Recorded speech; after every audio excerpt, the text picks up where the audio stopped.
Welcome back, beautiful and amazing human beings, to the We Are Change news show. And just this Friday, we saw yet another tragic event where a madman shut up a local newspaper in the United States, making people on the internet lose their ish and automatically blame their political enemies. Whether it was Milo Yiannopoulos on the right or Maxine Waters, blame was thrown left and right, and all of those people were utter idiots and completely wrong, since it was just a disgruntled guy with obvious psychological issues that committed this horrible act. But this brings me to the topic that I wanted to discuss in this video, and that is, are we facing a civil war in the United States? Now, before we start, just know that conveniently this video is sponsored with PrepareWithWeAreChange.com.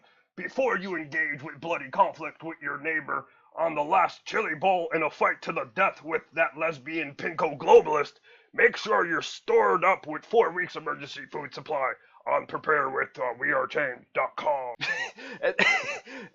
And this is actually our sponsor, which we will give more context to later on in this video. But what I wanted to do is tell you what everyone is talking about, break it down, and then give you my personal analysis whether we actually are facing a civil war or not. Now, not only online has there been talk about a potential civil war in the United States, but it's also representatives of the United States government who are warning about this. A new poll recently came out saying that nearly 1/3 of US voters expect a civil war within the next 5 years. And this is a topic that has been a concern for many people, and even discussed in the New Yorker in August 14th of 2017, where they supposedly had a national security expert who said that the United States faces a 60% chance of civil war over the next 10 to 15 years. Now, of course, depending on who you're talking to, other experts are predicting a range from 5%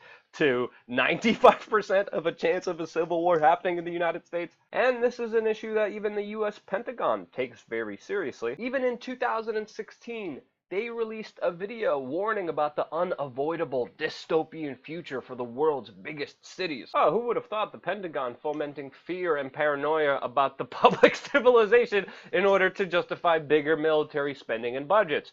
That's really something I've never heard of before. Urban conflict is written deep into the Army's histories. But in tomorrow's conflict, these megacities are orders of magnitude greater in complexity, and our current options do not meet strategic ends. Our current and past strategies can no longer hold. We are facing environments that the masters of war never foresaw. But obviously, it's not just the Pentagon. Now, these discussions have actually come to such a point where some Americans believe that we are already in a new American Civil War. People who believe that this conflict has already started. And there's even some statist, supposedly alternative independent media organizations that are already saying, confirmed, leftists will launch the Civil War in America. And we have to understand, a lot of this is happening in reaction to some mainstream media organizations, some prominent Hollywood figures, all kind of fomenting dissent against people on the right. And we've seen extreme examples of that from news organizations like Splinter, that was previously Fusion, that wrote articles like this that ultimately tries to justify the use of violence in our political landscape. There's been other incidences of WikiLeaks even sharing the personal information of ICE agents, doxing them for the public to see where these ICE agents lived, and even calls from elected officials like Maxine Waters that were encouraging peoples and mobs to go out there and kick out Trump representatives away from public spaces. And because of these latest string of events, this is why many people on the right believe that there is an actual civil war happening right now, which the left is responding to, saying that this is just the fomenting of fear and an overreaction. But most interestingly, where do you guys stand on the issues? Who do you think is right on this specific issue, the left or the right? Let me know in the comment section below.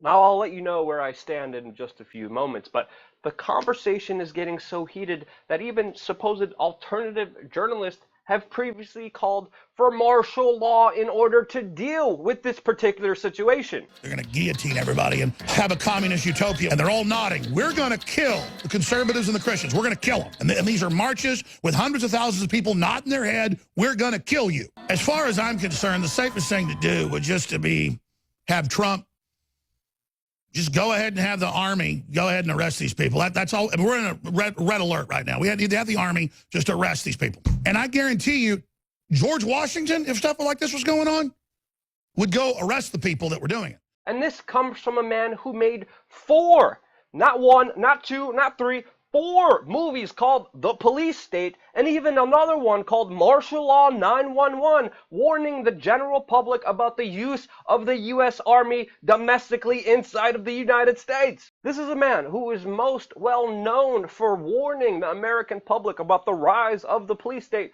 who has now completely turned 180 degrees and is ultimately calling for martial law in the streets to arrest people who are protesting the government. Yeah. So, now people are definitely escalating this specific topic in many different ways, but personally speaking, covering civil unrest for the last 10 years in places like Ferguson, places like Baltimore, even internationally, places like Greece and France, where Molotov cocktails were thrown on police officers, being there at the Battle of Berkeley, seeing Moldy Locks get punched, having been physically attacked before, had urine thrown on me, been physically jumped and attacked in Hamburg, Germany by a mob that was chasing us all throughout the city, which I had to hide from and escape from that city from. Now, from my own understanding and experiences covering conflict zones and civil unrest for the past 10 years, no, I don't believe we are in a civil war, and I believe the chances of a civil war are actually very little. Now, the reason I see it this way is because a lot of the very contentious, a lot of the street battles that happened before have actually died down and are not as frequent as they were just a few years ago. Now, don't get me wrong, there's still a bunch of idiots trying to spur up division amongst people and their different political ideologies, but those people are being called out more and more, even from Maxine Waters, who is getting criticized by her own political party, the Democrats, who ultimately are saying what she's saying is really, really dumb and just incivil. Plus, if you actually go out there into the real world, you find out that the majority of people don't really care about politics. They care more about sports balls. And if we look at things objectively, there has almost been the same amount of riots because of a sports ball team winning or losing than there has over political issues. Now, there have been very severe riots that have even just happened a few years ago. And the costs to the community and the people living in that community that was burned down and that the riot actually took place, I think a lot of people are realizing is not worth it. So yeah, overall, the situation was a lot worse a few years ago, and it kind of calmed down. And from my understanding and my pulse and people I talk to and the events that I cover, I don't see it being very likely that this civil war will actually kick off. So that is just my own personal opinion. I know a lot of you people will disagree with me, and if you could articulate that in constructive criticism, I would highly appreciate it. And of course, I would listen to your feedback in the comment section below. But I still believe there are some issues that we should consider and talk about when it comes to this specific topic, especially when it comes to very partisan, hyperbolic organizations like the Solving Poverty Law Center, which a person on the left has actually used information before in order to attack groups on the right. We saw similar incidences on the right with mentally deranged people following right-wing pundits and committing their own attacks. And we have to understand the number of people who are dealing with mental health problems are probably a lot higher than we think. And just like Friday's shooting highlighted, we should not highlight or try to politicize the people who are trying to get brownie points from every tragedy that happens. These people definitely do not need to be incentivized, especially with your clicks and attention on their dumbassness. But I think it's also important for a lot of people to realize the damaging effects that social media actually has on your mental health and our political discourse. We have to understand that big social media organizations like Facebook knowingly create an echo chamber, even admitting that their own algorithm promotes people to see their own political ideology reflected back at them, which ultimately creates a political tunnel vision, which will never make you understand the other side of the story or the other political view that, of course, you are hidden from. This, of course, creates confirmation bias and only makes politics more divisive and hyperbolic and ultimately leads to the potential of more violence. Now, of course, our own brain is designed to just hear our own political ideologies regurgitated to us, and the human brain actually feels like it's under threat when it's given conflicting ideas that challenge your perceived viewpoint. But this bubble, which is only being built up even more because of social media, is ultimately destroying the discourse, destroying the civility, and creating a dangerous situation. And this is why on this broadcast I go just as hard against the right as I do the left, and I piss a lot of people off, and there's a lot of people subbing and unsubbing from this YouTube channel, predominantly because they just want to hear their viewpoints regurgitated back to them. And I refuse to do that, because ultimately the mind really works best when it's open, especially to new ideas, to new concepts, political ideas, especially the ones that challenge your point of view of this world. And that's why we're called We Are Change, because we're changing all the time. And that's why I think it's important to have these types of discussions, even though I get a lot of crap for them.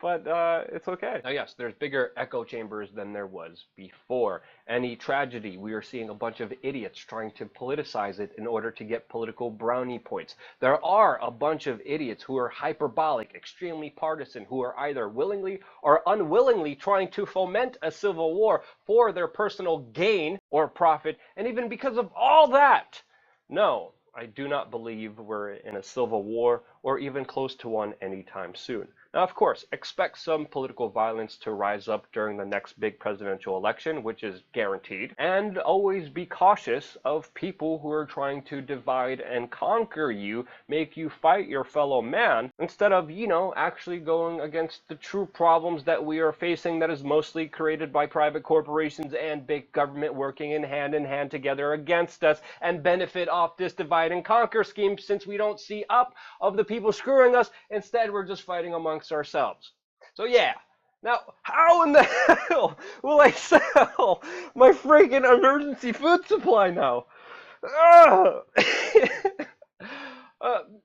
Zombies? Kind of hoping. I mean, most of the people are zombies anyway now, but don't forget, preparewearechange.com. I love you guys. Thank you again so much for watching. If you found this video helpful, share it with your friends and family members. Stay tuned for a lot more.